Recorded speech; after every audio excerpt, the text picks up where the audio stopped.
जाती है हाइफा का, और इजराइल की जो राजधानी है यरूशलेम का, वहां का जो समुद्र का तट है, वहां पर आज भी 900 समाधियां बनी हुई है। उन 900 समाधियों में आज भी इजराइल के लोग उसकी बहुत अच्छे से मेंटेन करते हैं, रख रखाव करते हैं। वो किन की है? वो उन भारतीय सैनिकों की है जिन्होंने इजराइल की आजादी के लिए अपनी जान गंवाई। इजराइल आज भी हाइफा की लड़ाई के नाम से अपना चैप्टर वहां के देश के बच्चों को पढ़ाता है, उनको बताता है कि तुम इतने वीर रहे, भारत के देश के लोग इतने वीर रहे हैं और भारत की देश के लोगों की वीरता से हमें सीखना है। दुर्भाग्य की बात है कि अपने देश में किसी पाठ्यक्रम में ऐसी वीरता की कहानी के बारे में, हमारी वीरता के बारे में पढ़ाया नहीं जाता। खैर, बात करते हैं कि सेना ने आक्रमण किया, पहाड़ी इलाका, दलदली इलाका, उसको पार करके वो आगे बढ़े। आगे से सैनिक मोर्चे पर बैठे हुए हैं, योजना बनाई गई, 2 टुकड़ियां बनाई गई, एक ने पीछे से आक्रमण किया, 2 मशीन गनों के ऊपर, 2 चौकियों के ऊपर कब्जा कर लिया गया, उसी को अपनी ताकत बनाई गई। दुश्मनों की मशीन गन, दुश्मनों की बंदूकें लेकर उनसे लड़ाई लड़ी और लड़ाई कर लड़कर एक दिन के अंदर हाइफा शहर को आजाद करवाया। इसमें हमारे 44 सैनिकों ने, 40-50 घोड़ों ने अपनी शहादत दी और सैकड़ों सैनिक घायल हुए। लेकिन ये लड़ाई विजयी रहे और पूरी दुनिया में इस लड़ाई को बहुत गौरव की नजरों से देखा गया। और ये जो लड़ाई हुई, इस लड़ाई के बाद पूरी दुनिया में जितने यहूदी रहते थे, जो आज इजराइल में रहते हैं, जिनको जूस बोला जाता है, उनके अंदर एक उम्मीद जगी कि हमें अपना देश मिल सकता है। और उसके बाद 1918 के बाद लगातार दुनिया भर के यहूदियों ने वहां पर आना शुरू किया। सेकेंड वर्ल्ड वार की कहानी आपको पता है। जर्मनी में जर्मनी में बहुत बड़ी संख्या में यहूदी रहते थे। हिटलर ने यहूदियों का कत्ल करना शुरू किया, लाखों की संख्या में यहूदी मारे गए। और 1948 में इजराइल बना। 1944 में जब हिटलर ने होलोकास्ट किया, लाखों की संख्या में यहूदियों को मारा, तो यहूदी जर्मनी छोड़कर, यूरोप छोड़कर, देश के अलग अलग हिस्सों से आकर इस हाइफा शहर और इसके आसपास में इन्होंने बसना शुरू किया। यहूदियों के पास पैसा बहुत था, तो वहां पर वो जो उस समय के, जिनको आज फिलिस्तीनी कहते हैं, उस समय के जो मूल निवासी थे, उनसे जमीन खरीदते थे। तो जहां एक यहूदी रहता था, वहां पर 20 यहूदी आना शुरू कर देते थे और इसको एक कैचमेंट बना लेते थे, एक एरिया बना लेते थे और धीरे धीरे उस एरिया को बढ़ाते चले जाते थे। नाखून के बराबर स्थान 1948 में जब इजराइल आजाद हुआ, उसको मिला। गाजा पट्टी का नाम आप सुनते होंगे, फिलिस्तीन का नाम आप सुनते होंगे, इजराइल फिलिस्तीन संघर्ष का नाम आप सुनते होंगे। तो ये जो गाजा पट्टी क्या है, ये इजराइल के पास, उसके बॉर्डर के ऊपर एक इलाका है जहां पर फिलिस्तीनियों का कब्जा था। वो एक पट्टी का इलाका है, लगभग 20 से 30 किलोमीटर लंबी, चौड़ी और कुछ 100 किलोमीटर लंबी एक पट्टी है।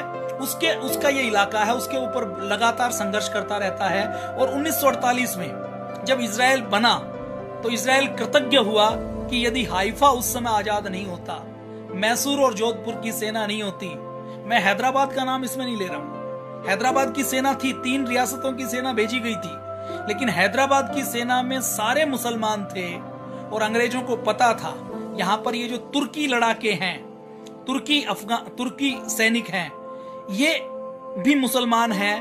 और एक मुसलमान का दूसरे मुसलमान को देखकर वो अपना कर्तव्य, अपना कर्म, सब कुछ भूल जाता है।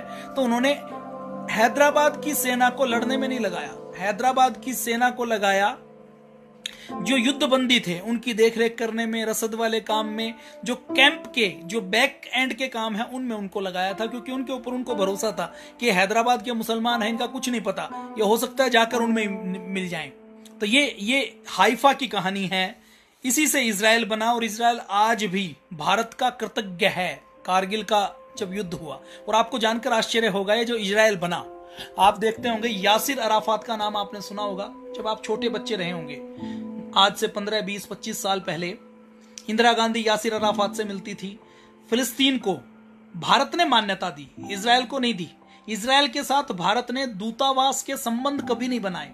अभी 92 में पहली बार इंडिया का दूतावास इजराइल में बना और इजराइल का दूतावास भारत में खुला।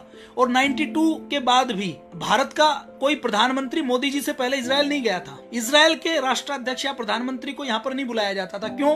क्योंकि ये कहा जाता था कि मुसलमान है जी, नाराज हो जाएंगे, अरब देश नाराज हो जाएंगे। और ये जो अरब देश हैं, 6 देशों ने एक साथ इजराइल के ऊपर अटैक किया। और ये जो इजराइल है वो इजराइल क्यों है? क्योंकि इजराइल में जब कोई छोटा बच्चा जन्म लेता है तो जैसे ही कोई छोटा बच्चा जन्म लेता है तो उसको सिखाया जाता है, उसको पढ़ाया जाता है और बचपन से उसको क्या कहा जाता है, उसकी ब्रेन की प्रोग्रामिंग, उसकी काउंसलिंग क्या की जाती है कि तुम विशेष हो, तुम सामान्य नहीं हो, तुम्हें बड़ा काम करना है, तुम्हारे अंदर जो मस्तिष्क है वो दुनिया का सबसे अच्छा मस्तिष्क है, तुम्हारी सभ्यता सबसे अच्छी सभ्यता है, तुम्हारे पूर्वजों ने संघर्ष किया है, तुम्हारे पूर्वजों ने लड़ाई लड़ी है, तुम दुनिया के सबसे वीर हो, तुम दुनिया के सबसे वैज्ञानिक हो। और ये कहा जाता है कि ये जो 1-2% है, वो कहते हैं कि दुनिया के लाखों व्यक्तियों में से तुम एक यहूदी हो, तो तुम्हें कुछ विशेष काम करना है। आज भी जितनी रिसर्च होती है उसमें एक बड़ा हिस्सा इजराइल का है। छोटा सा हरियाणा से भी छोटा देश है, कुछ जिलों के बराबर, कुछ उपजता नहीं है, 70% जमीन बंजर है, कोई फल नहीं होता, कोई सब्जी नहीं होती। बंजर जमीन के ऊपर इजराइलियों ने जाकर अपने संकल्प के बल पर इजराइल को बसाया था। आज ड्रिप इरिगेशन की बात करें तो इजराइल देगा, अनार लगाना है तो अनार का बीज इजराइल देगा, अमरूद का बीज इजराइल देगा, बाग लगाना है तो इजराइल बताएगा, फसल लगानी है तो इजराइल बताएगा, समुद्र के खारे पानी को मीठा करना है तो इजराइल करेगा, आपको ड्रोन चाहिए तो इजराइल करेगा, रात में देखने वाले उपकरण चाहिए तो इजराइल देगा, एयरक्राफ्ट में लगाने के लिए स्मार्ट बम चाहिए तो वो इजराइल देगा, मिसाइल एंटी मिसाइल टेक्नोलॉजी की जरूरत है तो वो इजराइल देगा, आपको रडार चाहिए जो एयरक्राफ्ट के ऊपर फिट हो जाए तो वो इजराइल देगा। मतलब उन्होंने एक एक बच्चे को पैदा नहीं किया, एक एक बच्चे को धरती के ऊपर उतारा है। जैसे 16 संस्कार की बात हम करते हैं ना, कि गर्भाधान से लेकर आगे तक, पुंसवन तक, और जितने संस्कार होते हैं उन संस्कारों को उन्होंने संस्कार का नाम तो नहीं दिया, लेकिन एक एक बच्चे को, जब एक इजरायली यहूदी बहन जब प्रेग्नेंट होती है और जब वो योजना बनाती है कि मुझे बच्चा पैदा करना है, तो वो उसकी पूरी तैयारी करती है। वो जब प्रेगनेंसी में होती है तो वो मैथ की जो कठिन इक्वेशन है वो सोल्व करती है, वो चिंतन मंथन करती है, वो रिसर्च करती है, और वो चाय नहीं पीती, वो कॉफी नहीं पीती, वो कोई धूम्रपान नहीं करती, इसलिए कि मुझे एक यहूदी पैदा करना है तो वो यहूदी कौम के ऊपर बोझ नहीं होना चाहिए, वो इजराइल के ऊपर बोझ नहीं होना चाहिए, वो ऐसा होना चाहिए जो इजराइल का और यहूदी कौम का नाम उन्नत करे। तो इस संकल्प के बल पर इजराइल बना है। और आज भी वहां जब कोई बच्चा जन्म लेता है तो उस बच्चे को हतोत्साहित नहीं किया जाता कि तू तो निकम्मा है, तुझे कुछ नहीं आता, तू कुछ नहीं कर सकता। उसको कहा जाता है कि तू विशेष है, तू सामान्य नहीं है, तेरा जन्म इजराइल को ऊपर उठाने के लिए हुआ है, तुझे दुनिया में विशेष काम करना है। तो ये इजराइल है। इजराइल में हाइफा के वीरों की कहानी पढ़ाई जाती है। हमें क्या पढ़ाया जाता है? हमें पढ़ाया जाता है कि अकबर महान था, हमें पढ़ाया जाता है कि बाबर महान था, हमें पढ़ाया जाता है कि शाहजहां महान था, औरंगजेब महान था। हमें फिर पढ़ाया जाता है कि हम तो बार बार हारते रहे, हमारे जो वीर थे उनके बारे में पढ़ाया जाता है कि वो तो आतंकवादी थे। हमें पढ़ाया जाता है, वीर सावरकर के बारे में फैलाया जाता है कि वीर सावरकर तो वीर नहीं थे, उन्होंने तो अंग्रेजों से माफी मांगी थी।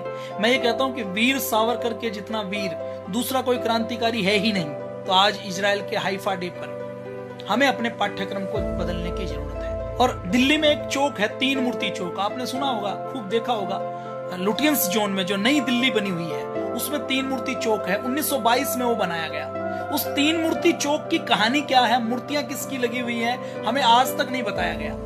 2017 में, अभी पिछले 1 साल या 2 साल पहले जो इजराइल के प्रधानमंत्री आए तो उस समय उस 3 मूर्ति चौक के बारे में पता लगा और अब उसका नाम 3 मूर्ति हाइफा चौक कर दिया गया। उस 3 मूर्ति चौक के ऊपर हमारे वीरों की मूर्तियां लगी हुई हैं। अंग्रेज कितने भी बुरे रहे हों, लेकिन उन्होंने अपने वीरों को सम्मान दिया है। आज भी इंडिया गेट के ऊपर जो नाम लिखे हुए हैं वो उन सैनिकों के लिखे हुए हैं जिन्होंने फर्स्ट और सेकंड वर्ल्ड वॉर में अंग्रेजों के साथ लड़ाई लड़ी थी। मैंने 2012-13 में आरटीआई लगानी शुरू की।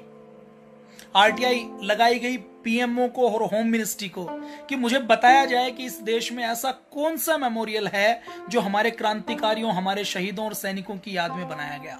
और वो जो आरटीआई जब लगाई जाती थी तो 6-6 महीने तक उसका उत्तर नहीं आता था। पीएमओ रेफर करता था होम मिनिस्ट्री को, होम मिनिस्ट्री रेफर करता था कि अभिलेखागार को, वो रेफर करती थी आर्मी को, आर्मी रेफर करती थी अपने नीचे की यूनिट को। तो ये पता लगता था कि हमने 50 जगह इसको भेज दिया है, रिप्लाई कभी नहीं आया। मोदी सरकार ने पहली बार इंडिया गेट की बगल में भारत का पहला वार मेमोरियल बनाया है। अगर हम अपने वीरों का सम्मान नहीं करेंगे तो हम अपने देश को बचा नहीं पाएंगे।